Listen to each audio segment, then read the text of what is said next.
If you are building a business or thinking about doing so, you cannot skip this video. I'm gonna make a very bold promise here, but this video is gonna save you a ton of headache because I'm gonna share with you my 20 biggest lessons from entrepreneurship. I've been running my business for the last 10 years while traveling to almost 100 different countries, made a fair share of mistakes, and I'm gonna share with you some of those biggest lessons, strategies, mindset shifts, tools and hacks that will help you on your business journey. So I hope that you are excited, and let's get into it. Lesson number 1. Life is about leverage. Use the 80-20 principle to run your life. So 80-20 says that roughly 80% of results come from 20% of causes. Very few things really matter. So when you look at your to-do list, instead of assigning the same importance to everything, ask yourself, what is the vital few? What are those few small things that can move the needle, that can make the entire difference? What are the leverage activities that can bring me more results with less time? And when you actively keep asking yourself this question, you will end up becoming more productive, you'll get more things done, and you will move the needle in your business. Lesson number 2, to create a better future, learn from your past. You see, a lot of us, we keep thinking about the future, but we don't learn from the mistakes and the successes of the past. So as you are running your business or about to set up your business, ask yourself, what are the mistakes that you've done? What are your demons? What are your self-deception mechanisms? What are your blind spots? What are the mistakes you keep making over and over again? And be aware of those things. And at the same time, look at some of your successes and distill them, learn from them, figure out how your brain works, okay? And when you get familiar with the mechanism of your own brain, again, what are your self-deception mechanisms, your blind spots, your demons, right? And also what you are really good at, it will help you to move into the future with power. Lesson number 3. Paradoxically, aiming for small goals can be more difficult than aiming for big goals. Now, this may sound a bit crazy, right? But when you think about it, most people are average. So most people aim for the average goals. And it took me a while to figure this out, to wrap my head around it. But oftentimes what happens is when there is an average goal, everyone is trying to get it. But when there is something more difficult, something bigger, something more exciting, most people assume, well, I cannot do it. This is not for me. I am not good enough. So you see, most people shoot themselves in the foot. For instance, getting a job, right? Basic example. Say there is this very basic position. Everyone applies because everyone believes they can make it. But maybe there's this really high position in an epic company, and most people will figure, you know what? I cannot do it. I wish I could, but I'm not good enough. And suddenly you realize that only 3 people applied for that top-level job because everyone else just shot themselves in the foot. Now, the same thing applies to entrepreneurship. When you set really high goals, you get excited. You're more likely to get out of the bed every morning, right? Other people are more likely to get excited about your vision and help you. And through teamwork, you basically make 2 + 2 = 22, sometimes 222, right? You create that synergy effect. But you can only do it when people are excited about your vision, because that's when they're gonna buy into it. So rather than setting very small goals, rethink it and challenge yourself to set really big and exciting goals. Lesson number 4, making money is about providing value and solving problems for other people. You see, a lot of people make a mistake of just focusing on making more money. How can I make more? I want to make more money. I need more money. If you focus on that, you're kind of like a dog chasing its own tail. You probably won't get there, right? Even if you get there, you haven't really gotten there. However, when you ask yourself, okay, what do I have that can help other people? How can I solve certain problems and challenges and predicaments? How can I offer more value? Well, once you figure out how to solve problems for other people, they will be willing to pay you. But now, watch out for one thing. Watch out for self-sabotage. Because a lot of us, especially if you grew up without too much money like myself, we sometimes don't feel like we deserve money, right? Sometimes we sabotage ourselves. So as you're providing value, you may not feel comfortable getting something in return. So watch out for that. But all in all, as long as you provide value, as long as you focus on solving problems, solving pain points for other people, you will be making more and more money. And if you manage to solve a lot of problems for a lot of people, that's how you become rich. Lesson number 5, and it has to do actually with self-sabotage I already mentioned. So most of our problems, business problems as well, are internal, not external. Oftentimes, something's not working very well in our business, and we think, well, it must be external. It has to be the economy. It has to be the environment. Well, oftentimes it starts internally. Now, how come? How come? Well, because your self-image will not argue with you. It's going to become whatever you want it to become. Now, when your self-image is not very positive, when you don't believe in yourself, when you don't believe you deserve to run a successful business, you will keep sabotaging yourself. You will create an artificial ceiling for yourself. And no matter what happens, you may get some incredible clients interested in your product or service. You won't be able to break through that ceiling. How do I know it? Because I used to be there, right? Again, I used to have tremendous issues with confidence. I didn't believe in myself. And I created an artificial ceiling for myself. And only once I realized what was happening internally, once I realized that my problems were not external but internal, I managed to find a way to improve my self-image and to break through that ceiling. And once I did that, wow, some amazing things started happening. So think about it in the context of your own life, and remember that your self-image will not argue with you. It's going to become whatever you want it to become, so you may as well make it powerful. Lesson number 6. Strong and healthy relationships are a much stronger currency than money. And by the way, it's not just about feeling good and being happy. It's also about something else. Now, you may stack up a lot of money, but as we all know, you can always lose it. There is always a possibility that you will lose your money. However, if you have amazing relationships, if you've provided a ton of value to different people, right? If you are the type of person that people value and respect, you will never be broke. You will never end up on a street because you could lose everything, but just a few phone calls and that's it. You are back in business. You may not be in the same business, but you will be in the business with one of your friends, right? You lose everything, again, a few phone calls or emails, suddenly you have the funding, right? Suddenly you have a place to live. So when you really think about it, the best insurance in your life is not necessarily just stacking up more and more money, but it's about building those healthy, strong relationships where you focus on providing value. Lesson 7 is about money. And I have to tell you, it took me a while to figure it out. For many years, I was making the mistake that most people make. Right? Most people think that money is scarce. Most people just try to keep that money and they're afraid that they're gonna lose it, right? They try to stack it up and not give it to anybody else. But here's the thing about money, right? When you just keep it, when you just keep accumulating and you just keep it in one place, it just starts rotting, right? Money has to move, it has to flow. Now, when you look at rich people, rich, successful people, what they do is they allow the money to flow. They don't just keep it in one place, they keep it in different places. They use money to grow, they use money to propel their businesses, they use money for investments, they use money to improve the amount of opportunities they can get their hands on, right? So money is a tool, money is just an energy, that's what it is, right? So one of the biggest mistakes that I used to make in my life was, wow, scarcity. Whoa, there's not enough money. Let me grab that money and let me hold on to it. But that's not how you make more money. You want to make more money? You have to allow it to flow, right? You have to be happy to, for instance, pay people to do stuff for you, right? To pay people for good work, to invest, to allow money to breathe. And when you do that, that's when you actually end up making more. And by the way, this is not a financial advice, okay? This is just something that I've discovered over the years. And I have to tell you, once I let my money free, once I allowed it to just go out there and live its own life, amazing things started happening. Here's another lesson about money.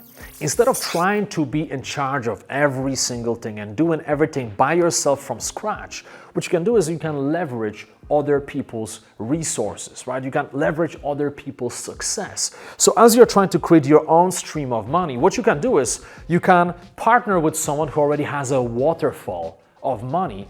And once you partner with that person or that company, well, guess what? You're gonna get a little bit wet.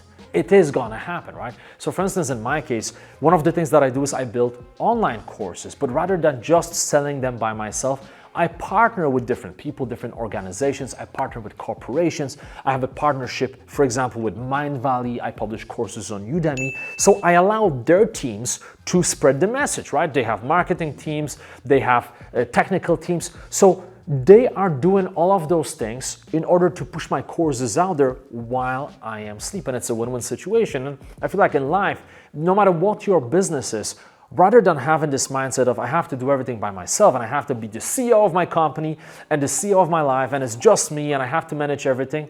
No, learn how to leverage other people in a positive way. Learn how you can create those win-win situations where you may not just focus on creating your own stream, but you supply something to the existence stream or a waterfall, even better, waterfall of another person or company, and this way everyone gets wet, right? Everyone makes more money, everyone is happy. Lesson number 9, and it's going to be a bit counterintuitive, but you cannot afford not to outsource. Now you may be thinking, come on Jimmy, what are you talking about? I cannot afford to outsource. I'm not making a ton of money. I can't pay, $1, $2, $5, $10, $20,000 per month to someone else.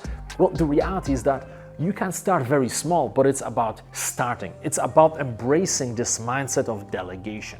Because see, a lot of us, we are control freaks. We feel like, well, I have to do everything myself because I know how to do it and I don't have the money to give to someone else. But even if you are an employee, you don't have a business yet, you want to set up a business at some point, I still encourage you to outsource a little bit. It may be just 1 or 2 hours per week. You may just get a VA, virtual assistant, to help you with some little things here and there. You will learn so much, it is incredible. First of all, you're gonna learn how to give up some of your control. Secondly, you will figure out what you are really good at and what are the things that you should be outsourcing. You will also develop your leadership abilities because guess what? Now you are actually employing someone. And even if it's just 1, 2, 3, 5 hours per week, well, still, that person is working for you. And most importantly, you will realize like, wow, I'm actually buying time. People often say, well, you can't buy time. Technically, you can buy time. You can buy time. Because right now, as I'm filming this, there are people who are working on my stuff. Like right now, as I'm doing this, there are multiple people all over the world working on my business. Right? How crazy is that? Otherwise, I would have to do it myself, but those people are working right now. So I'm essentially buying myself more time and more leverage so I can focus on doing the things that bring me the most value in my business. And I want the same for you. So think about this concept of creating leverage by outsourcing. And I guarantee you, if you get your feet wet, even with outsourcing just a little bit, getting that virtual assistant for a couple of hours is going to give you tremendous benefits. Lesson number 10, entrepreneurship is about your mindset, not just running a company. So a lot of people have this misconception that to be an entrepreneur, you have to employ people, you have to be doing your own business. I would disagree. I would say that you could be an entrepreneur within another organization, right? A lot of people nowadays, especially when I speak at conferences, they come up to me and they say, hey man, I really want to set up my own company. I really want to be my own boss. There's this romantic notion of I have to be my own boss. And yes, it feels great, but there are also challenges. A lot of people don't talk about the challenges part. So I don't feel like it is for everyone. Definitely not right now. Like some people need more time, some people need more experiences to eventually set up a company of their own. And I feel like you could be an entrepreneur within your organization, right? It is about the mindset of taking initiative, the mindset of ownership, right? Taking extreme ownership of whatever it is that you are doing. So you could work for someone else, but you still become the CEO of whatever it is that you are doing. So to me, entrepreneurship is about your mindset. Number 11, very simple lesson, test, test, test. Don't assume, test. If you want to release some product or service, you could spend months or even years figuring it out, right? Trying to get investors and trying to figure out the exact right way of doing it. But guess what? After all this work and all the money invested or raised, you may realize, oh wow, like this, people don't even want this stuff, right? So what you want to do is you want to test very early. In fact, you want to test as early as possible to see how the market responds to whatever it is that you have to offer.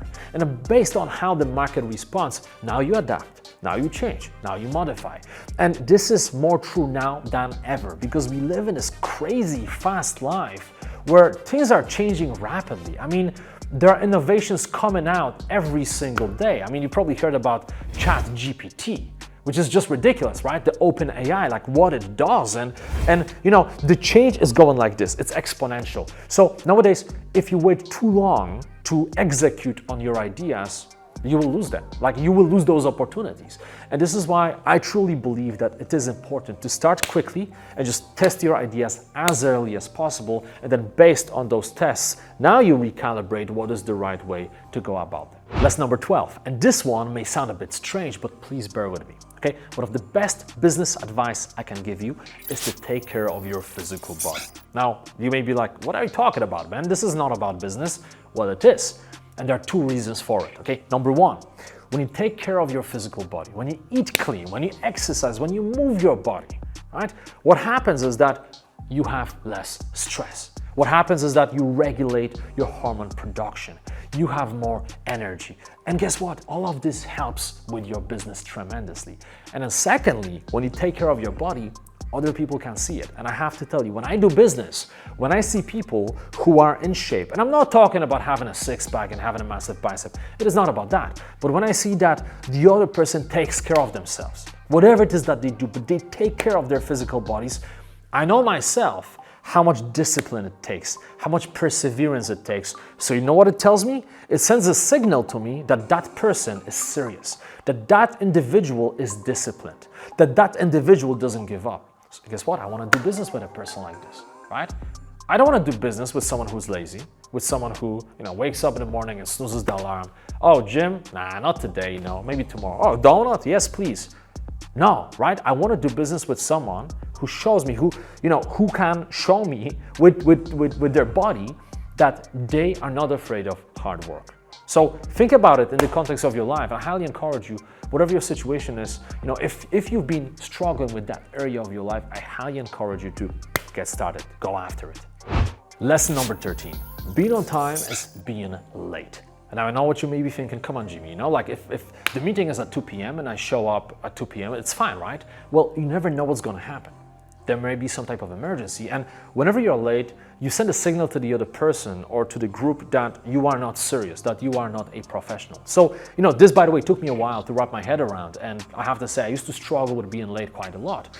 But I realized that it's better to plan to be 5 minutes early, and then at least when there is a traffic jam or something else happens, maybe your kid needs something, right? At least you know you will not be late. And guess what? If you arrive early and you have spare 5 or 10 minutes, you can do some meditation, you can review your documents, you can do some breathing, right? You can do whatever. But when I look at all the people out there who are making big things happen, I notice that one commonality between them is that they are not late. They show up, and usually they show up before the meeting.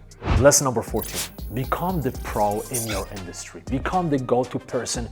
Become the type of person that everyone in your industry perceives to be extremely professional. Okay, so don't show up on time, show up early, exceed expectations, be a fun person to be around. By the way, when the deal is that you provide this much, provide a little bit more. When they tell you, hey, we need this in 2 weeks, give it to them in 10 days. Now, I know that is not always possible, but when you build a reputation that you are that person that is easy to work with, there are never any issues with you, right? You always provide work before the deadline. You always exceed expectations. The word will spread. Like, this is the best form of marketing. And the next thing you know, rather than looking for clients, clients will start coming to you. And by the way, one more thing. When you become that person yourself, it is more likely that people who work for you and with you will also adopt those qualities. Lesson number 15. Eliminate all counterproductive activities from your life. Because I feel like oftentimes we just focus on what we should do more of, but very rarely we focus on what we should avoid, what we should eliminate. So it is important that we look at our lives and we identify some of those pitfalls we tend to fall into, some of those demons, right? Some of those self-deception mechanisms, some of those blind spots, right? Some of those counterproductive activities that we sometimes engage in, and then we feel like shit afterwards. And identify those things and write them down. Like, literally create a list, and you could call it never to-do list, right? Or the devil's list, or whatever you want to call it.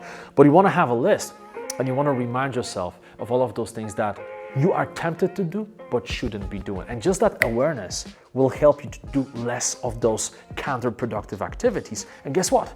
That's going to fill you with more energy. You'll have more time to focus on what is truly important. Lesson number 16. Leverage other people, and ideally leverage technology. So if there's somebody who can do something better and faster than you, of course, outsource it, delegate it. However, if there is a piece of technology, some type of system that can do it even faster, right? That basically makes you and that person redundant, then use it, right? Then there's no point of you or that person wasting their time. Use the technology.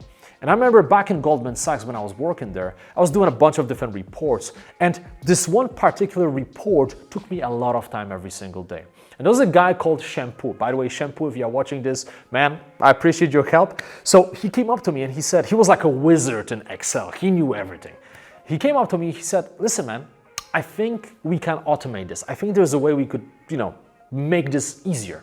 So he helped me out. He helped me to automate the process, and he actually saved me a lot of time every single week, because instead of doing this spreadsheet manually, we just automated it, right? So again, in your life, you may have certain situations where you end up doing things that can be either outsourced or automated by technology, and be conscious of it. And rather than just going through the motions, like kind of like a zombie, right, sleepwalking through your business life, constantly ask yourself those questions. Can I outsource it? Can I automate it? And look for different ways to streamline processes, right? To make them faster, to make them easier, to automate them. And this is gonna save you so much time and so much money, and it's gonna help you to produce better results.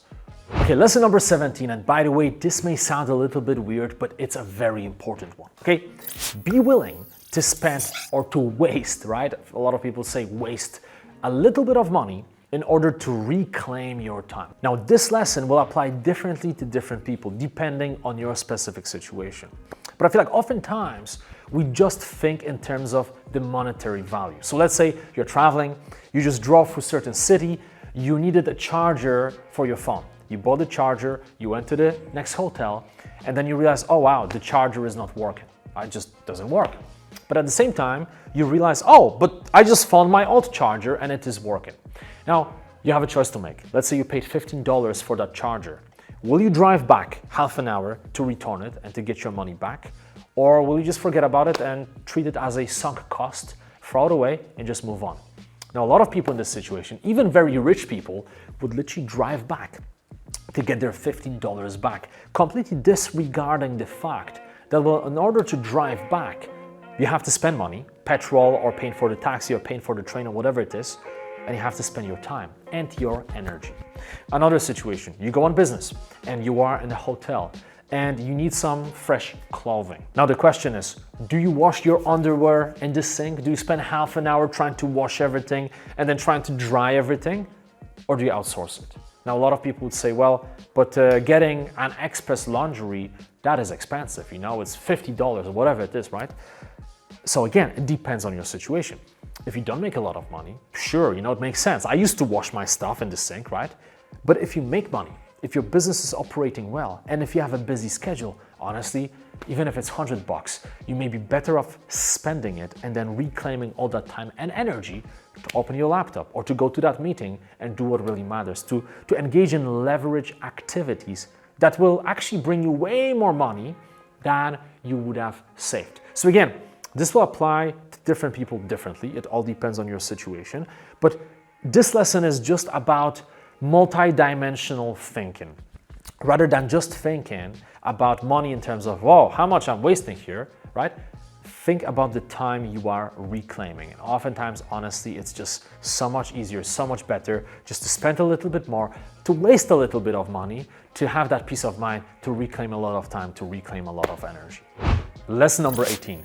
Business is about solving problems. It's about providing solutions. It is not about fancy office. It is not about a fancy business card. It is not about a fancy suit. And I'm talking about it because a lot of people who start a business, they have this misconception that, hey, in order to be a business person, I have to have a nice suit. I have to have a really awesome office. I have to have like the latest laptop. And they get distracted from the core of the business, which is, hey, you have to provide value. You have to solve problems for other people so they are willing to pay you. Right? So a lot of people fall into this trap of focusing too much on the flashy things rather than focusing on the core of the business. I used to be there. When I got started many years ago, I remember I cared about those things. And then at some point I realized, hey, like this is actually irrelevant. What is relevant is me fixing problems for people and getting paid for it, right? So keep that in mind, because as people start their businesses, as you are starting your business or growing your business, you may start getting this temptation of focusing on things that don't really matter. Stick to the basics.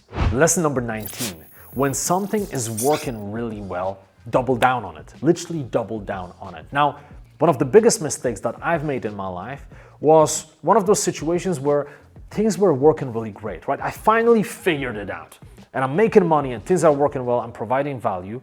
And just as I'm going up, I'm looking for new things to do, right? You ever had that when something is working so well, rather than getting deeper into it and doubling down on it, you're looking for other things. You get distracted, right? Oh, wow, achieved a new milestone. This is working so well. Wow, this process is golden. Okay, let me look for something else, right? I don't know why we do it, but we do it quite a lot. So it is important to watch out for this, right? As you're building your business, when something is working, there will be temptations to say, you know what, yeah, this is working, let's leave it by itself and do something else. Well, actually, if something is working really well, I feel like now is the time to really smash it, really push it to the next level. That's when you create a tremendous amount of momentum and it can let you 10x your results. All right, so here's the last lesson, the 20th lesson. And by the way, I have more lessons and more tips and strategies. So make sure that you follow this channel, make sure that you subscribe so you don't miss out any of those videos. But the final lesson is about taking ownership of everything that happens in your life.